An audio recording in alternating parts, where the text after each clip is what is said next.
오늘부터 민수기 성경 읽기가 시작이 되어졌는데요.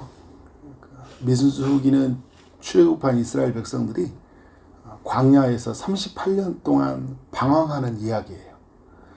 그래서 민수기를 혹자는 방황의 책이라 이렇게 말을 합니다. 민수기를 보면 두 번의 인구 조사 내용이 있죠. 1장에서 나오는 이스라엘 백성들이 총 몇 명인지를 이제 알려주는 이야기가 있습니다. 20세 이상의 그 남자의 숫자를 말하고 있어요.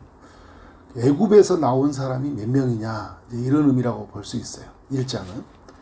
26장은 또 인구조사를 하고 있는데, 이제 가나안 땅에 들어갈 사람이 몇 명이냐, 그 숫자를 우리에게 알려주고 있죠.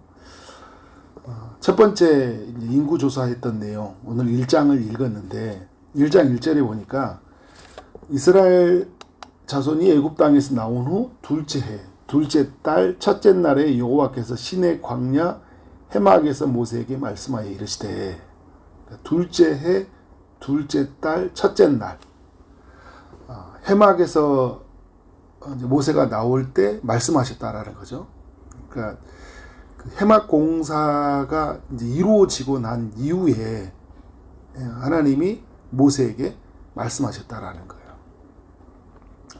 한 달 정도 지났을 때 그때 말씀을 주셨어요. 어떤 말씀이냐? 2절에 보니까 너희는 이스라엘 자손의 모든 회중 각 남자의 수를 그들의 종족과 가문에 따라 그 명수대로 계수할지니 라고 이야기를 하고 있어요. 이스라엘에는 12지파가 있죠. 12지파에 있는 그 숫자를 세라는 거죠. 3절에 보니까 이스라엘 중 20세 이상으로 싸움에 나갈 모든 자를 너와 아론은 그 진영별로 계수를 하라 이야기를 하고 있어요. 출애굽기 12장 37절을 보면 장정만 60만이다 이런 표현을 쓰거든요. 근데 민수기 1장은 그 장정이 어떤 사람인지를 알려주는데 20세 이상이다. 싸움에 나갈 만한 사람이다. 그래서 이제 정확한 숫자를 이제 우리에게 알려주고 있죠. 이제 4절 이하에서 이제 인구 조사한 이야기인데 4절부터 16절까지는 그 인구 조사를 주도하는 리더들을 이제 세우는 이야기예요. 그리고 17절부터 46절까지는 이스라엘의 그 12지파의 인구가 어떻게 되는지, 싸움에 나갈 만한 숫자가 몇 명인지를 우리에게 알려주고 있는데 46절에 보니까 계수된 자의 총계가 몇 명이랍니까? 60만 3,550명이었더라. 그래서 우리가 이제 그 출애굽한 이스라엘 백성들을 인원을 우리가 측정해 갈 때 왜 200만이라 했다는 게 뭐냐면 싸움에 나갈 만한 남자가 60명이었다면 여자도 있고 아이도 있고 노약자도 있고 뭐 장애우도 있고 막 이런 사람도 있잖아요. 이런 사람들을 다 포함하면 최소 200만 명은 넘었을 것이다. 뭐 학자들은 300만 뭐 400만 이렇게 이야기하는 사람들도 있어요. 어찌됐든 싸움에 나갈 만한 사람들은 이 정도의 숫자가 되었다라는 거예요. 근데 여러분 놀라운 게 뭐냐면 이제 400년 전으로 돌아가 보면 하나님이 아브라함을 부르셨잖아요. 갈대아우르에 있는 아브라함을 부르셔서 그로 하여금 큰 민족을 이루신다는 약속을 주셨거든요. 그때 이삭이라는 한 아들을 주셨거든요. 근데 그 이삭이 이제 야곱을 낳고 또 야곱이 12아들을 낳았잖아요.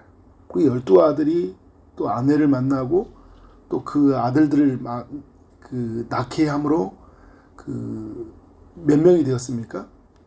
애굽으로 갈 때는 70명, 어떤 성경에는 75명 이렇게 표현을 하는데 70명, 75명이 애굽 땅에서 400년 동안을 살았는데 그들의 숫자가 어떻게 돼요? 장정만 60만 명이 넘었다라는 거예요. 별과 같은 자손을 이룰 것이다. 모래와 같은 자손을 이룰 것이라는 하나님의 약속이 성취가 되어진 거잖아요. 그러니까 우리가 여러분 하나님의 나라를 보면 좀 길게 봐야 돼요. 길게 봐야 돼요. 그러면 하나님이 어떻게 우리 인생 속에서 일하셨는지를 우리가 알 수 있죠. 우리 인생을 여러분 뒤로 봐도 긴 여정으로 펼쳐보면요, 하나님의 일하심이 참 놀랍다라는 거예요. 우리에게 주신 약속은 반드시 성취됩니다. 제가 사도행전에서도 여러분들과 나눴던 것처럼 로마로 간다는 약속이 어떻게 해요? 반드시 성취되었잖아요. 사도 바울에게 주셨던 개인의 약속이 다 성취가 되었다는 걸 알 수 있어요. 이방인을 위한 나의 택한 그릇이다. 아나니아에게 주셨던 음성이 어떻게 바울의 삶 가운데 어떤 일이 일어날지, 어떤 사람으로 쓰임 받을지를 아나니아가 하나님의 음성을 들었잖아요. 근데 바울이 자신에게 들었던 하나님의 음성이 어떻게 성취되어졌는지, 이방인들을 구원하기 위해서 하나님이 쓰시잖아요. 근데 하나님이 어떻게 로마에 가게 하시잖아요. 벨릭스, 베스도, 아그리빠, 풍랑이 일어도 어떻게 로마로 갑니다. 로마에 가서도 하나님이 복음을 전하게 하시잖아요. 만나게 하시는 하나님이 일하시면 하나님의 약속이 반드시 성취된다. 오늘 민수기의 성경을 보더라도 우리가 알 수 있는 거죠. 하나님의 약속은 반드시 성취된다. 근데 여러분, 오늘 성경에 보면 47절 이하에 오니까 레이지파 사람들을 소개해주고 있죠. 근데 이들은 이스라엘 전체 숫자에 들어가지 않아요. 왜 이들은 들어가지 않는 거죠? 이들은 성막봉사로 부름받은 자들이기 때문에. 그래서 하나님이 이들은 싸움에 나갈 만한 사람으로 부르지 않고, 이들은 예배를 드리고 또 말씀을 가르치고 그리고 이 해막을 어떻게 해요? 잘 관리하고 봉사하도록 그렇게 부르셨다는 거예요. 그래서 여러분, 이 민수기 1장을 통해 하나님의 백성들이 두 가지 정체성을 꼭 가져야 돼요. 하나는 뭐냐면 우리는 하나님의 군사로 부름받았다라는 거예요. 군사로 부름받았다. 그러니까 싸움에 나갈 만한 사람들을 계수하라. 오늘 이 시대에도 하나님이 이 땅에서 제 세력과 그 어둠의 세력과에서 싸우기 위해서 하나님이 우리를 뭘로 부르셨어요? 군사로 부르신 거예요. 성경은 우리에게 여러 가지 정체성을 말하는데 우리는 하나님의 자녀다라는 거죠. 가장 중요한 정체성이에요. 하나님의 자녀다. 근데 하나님의 자녀는 이 시대에서 어떤 역할로 사느냐? 하나님의 군사로. 그래서 여러분, 신약 성경에서는 하나님의 이제 예수의 제자로, 디모데 후서에서는 우리가 그리스도의 좋은 군사로 부름받았다, 이제 이런 표현을 같이 쓰죠. 군사, 제자, 이런 표현을 쓰고 있어요. 그러니까 우리는 하나님이 이 시대의 제 세력과 싸우도록 부르셨다라는 것을 꼭 기억해야 돼요. 여러분, 이들이 군사로 부름받은 사람들이 해야 되는 일이 뭐예요? 가나안 땅에 들어가게 되면 이제 그곳에서 살고 있는 이들을 어떻게 해요? 진멸해야 되잖아요. 차지해야 되잖아요. 싸워야 되거든요. 그리고 가나안 땅에 들어가기 전에 군사로 부름받은 사람들이 뭘 해야 될까요? 내 백성들을 지켜야 되는 거예요. 사방의 적군으로부터 쳐들어올 때 어떻게 해요? 지켜야 되는 거예요. 여러분, 우리가 하나님의 군사로 부름받은 사람들의 정체성 그거예요. 우리에 있는 사랑하는 성도들을 지켜줘야 되는 거예요. 우리의 가족을 지켜야 되는 거예요. 죄의 세력이 들어오지 못하도록, 어두움의 세력들이 들어오지 못하도록 우리가 피 흘리기까지 싸움에 나가야 되는 거예요. 우리는 왜냐하면 하나님의 군사로 부름받았기 때문에. 내적인 치열한 싸움이 있어요. 그리고 여러분 어떻게 해요? 또 예적인 싸움들이 있죠. 우리 지금 이 시대에서 기독교를 무너뜨리려고 하는 어마어마한 세력들이 막 있잖아요. 정치 시스템으로 여러 가지 그 시스템으로 우리 교회를 무너뜨리거든요. 여러분, 코로나 이후에 이 한국의 교회에 엄청난 많은 제한과 어려움들이 있잖아요. 그때 어떻게 해요? 우리가 어떻게 하면 우리가 믿음을 가지고 싸울 수 있는 게 뭐냐? 그냥 막 들고 혁명을 일으킨다는 게 아니라 말씀이라는 무기를 가지고 성령을 힘입어서 하나님의 백성들은 어떻게 살아야 될지에 대한 고민이 있어야 돼요. 그에 대한 진지한 성찰이 있어야 돼요. 그걸 가지고 기도하고 나가야 된다는 그런 우리의 삶이 필요한 거죠. 또 한편에서는 우리는 어떤 정체성을 가져야 됩니까? 레위인들이 가졌던 정체성이에요. 우리는 하나님을 예배하는 사람이다. 그러니까 우리는 하나님의 군사로 부름받은 사람들이다. 동시에 우리는 어떻게 해요? 하나님 앞에 예배로 부름받은 사람이다. 그러니까 이 레위인과 이스라엘 12지파 이야기는 오늘 이 시대에 우리 두 가지 정체성을 주고 있다는 거예요. 우리는 예배해야 된다. 우리는 예배자로 부름받았다. 가장 중요한 게 여러분 예배예요. 예배. 하나님을 높이 예배하는 거잖아요. 그리고 예배하는 세상을 만들기 우리 싸우는 거잖아요. 그죠? 그래서 하나님을 높이 올려드리고 우리가 하나님의 중심으로 말씀을 중심으로 그죠? 하나님의 성전을 중심으로 이스라엘 백성들이 이게 해막이라는 성전을 중심으로 움직여 가잖아요. 그러니까 우리의 삶이 철저하게 하나님의 중심으로 살아가는데 그 중심에서 뭐예요? 예배. 철저하게 우리는 하나님을 예배하고 살아가야 된다.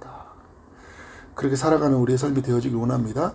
이 시대에 많은 사람들이 이렇게 살지 못하는 모습들을 보게 돼요. 많이 무너져 버립니다. 정체성이 없어요.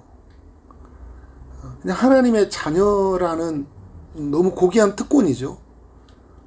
이 정체성의 은혜를 누리는 사람들이 있는가 하면 이 정체성을 누리지 못하는 사람들이 너무나 많이 있고 내가 하나님의 자녀 되었는데 이 땅에서 어떻게 살아야 될지를 잘 몰라요. 죽으면 천국 가고 힘들면 외로우면 하나님 앞에 나와서 기도하면 응답해 주시는 이 정도의 이야기만 가지고도 너무 풍성한데 이 정도 이야기를 살지 못하는 사람들이 너무나 많은 것뿐만 아니라 이 시대에서 어떻게 해요? 철저하게 죄와 싸우고 그리고 어떤 순간 어떤 상황에서 하나님만 예배하고 하나님 중심으로 살아가는 사람들이 그렇게 많지 않다라는 거예요. 그래서 우리 민수기 1장을 통해서 우리가 어떤 사람으로 부름받았다는지를 알고 그렇게 믿음으로 살아가는 삶이 되어지기를 주님으로 축원합니다. 네, 기도하도록 하겠습니다. 하나님 아버지 민수기 1장을 통해서 우리 모두에게 교훈해 주시니 감사합니다. 우리가 하나님 앞에 군사로 부름받았다는 것을 알게 하시고 그래서 철저하게 제 세력과 싸우는 우리의 삶이 되게 하여 주옵소서. 또 하나님 앞에 예배자로 부름받았다는 것을 알게 하시고 어떤 순간 어떤 상황에서도 하나님만을 예배하고 하나님을 높이고 살아가는 삶이 되게 하여 주옵소서. 하나님의 약속은 반드시 성취되어졌다는 그 민수기 1장에 보면서 우리는 어떤 순간 어떤 상황에서도 하나님 주신 이 고귀한 정체성을 따라 살아가도록 주님께서 친히 함께하여 오실 줄 믿습니다. 오늘도 주의 응답을 기다리게 드렸습니다. 특별히 아픔 중에 있는 이들에게 주님이 찾아가셔서 치료의 강선을 비춰주시고 또 취업을 준비하고 결혼을 준비하고 임신을 준비하고 출산을 준비하고 시험을 준비하는 모든 이들에게 주님이 은혜 베풀어 주옵소서. 다가오는 부흥에 의해 함께하여 주시고 하나님 강사로 오시는 김인주 목사님에게 성령의 충만함이 있기를 원합니다. 우리 모두가 주의 일하심을 경험하는 특별한 부흥회가 되도록 주님께서 일하여 주옵소서. 오늘 또 주님이 친히 은혜 베푸실 줄 믿사옵고 예수 그리스도 이름으로 기도를 쌓옵나이다. 아멘.